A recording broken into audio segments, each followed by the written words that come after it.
So hello friends, welcome to another in our quality assurance in higher education series.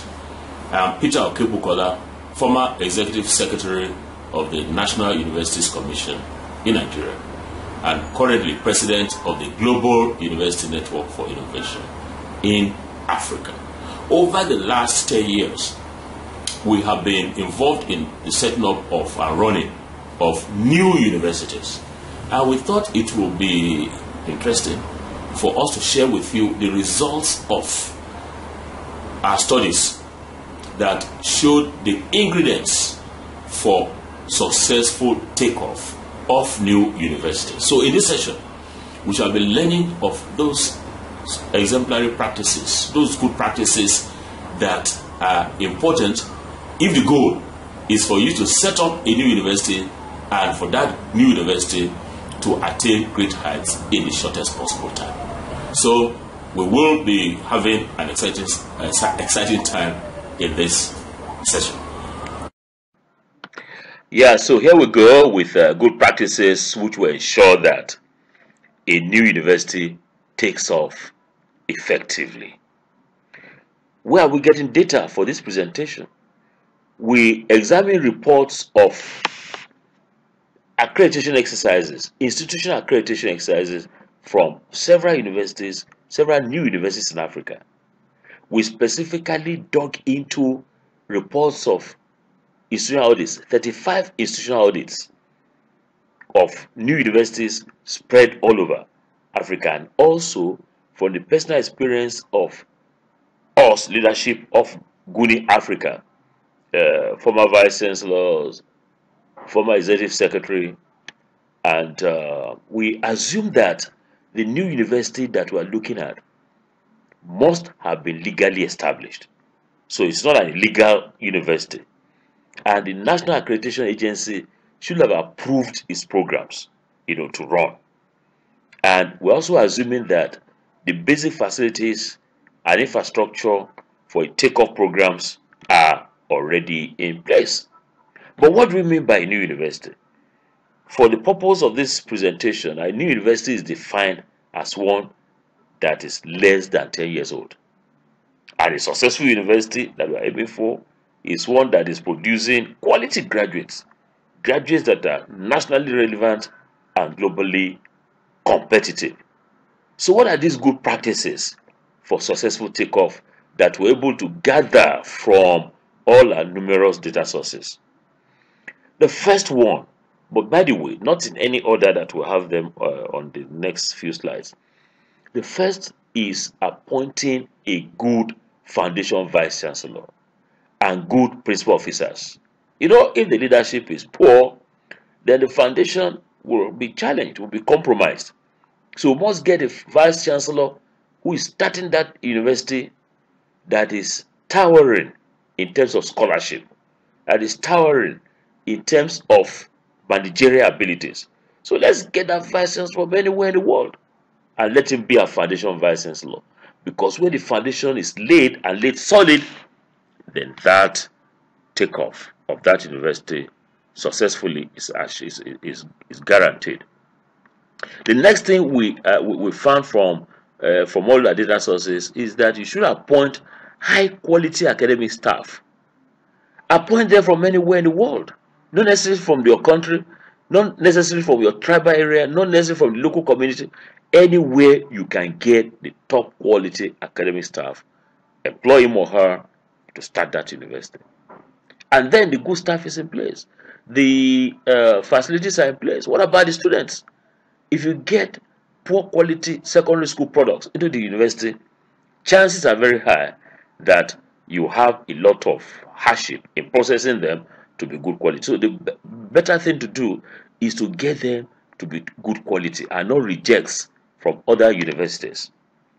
Next, you must ensure that the welfare package, salaries, emoluments, and other welfare issues related to staff are attractive and sustainable. Sustainable in the sense that you don't want to be able to spoil them in quotes in the first 5 years and then later tell them that the money is dried up. So it has to be sustainable welfare package. You should also provide residential accommodation for all the principal officers. It's important that they live within the university perimeter. And if you are able to get, we find that those universities that are able to get many of their staff to live on campus, and 40% of their staff, that is another important ingredient for success. Let's look at some others.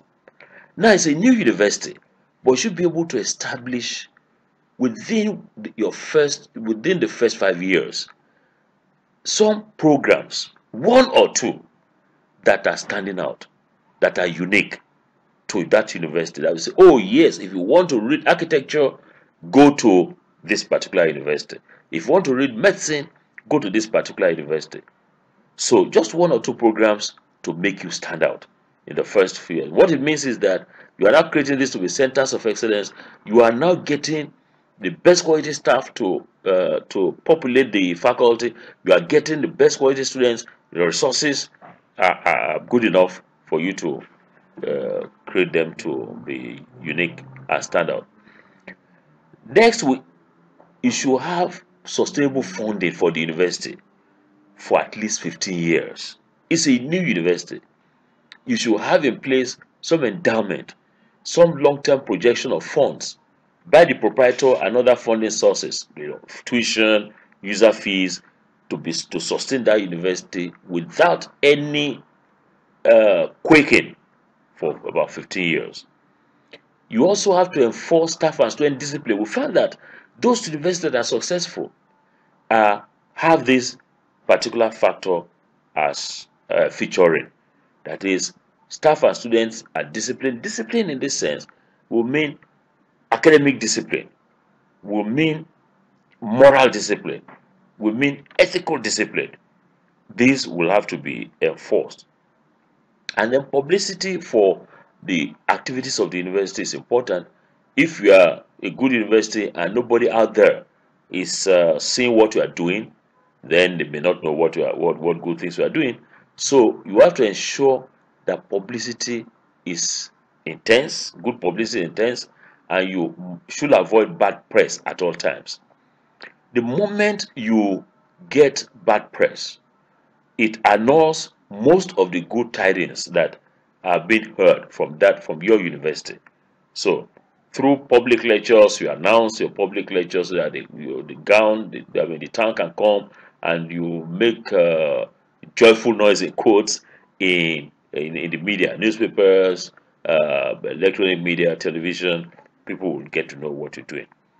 And then the chairman and members of the council, chairman and members of the board of trustees should be people of good standing who will support the university financially and managerially.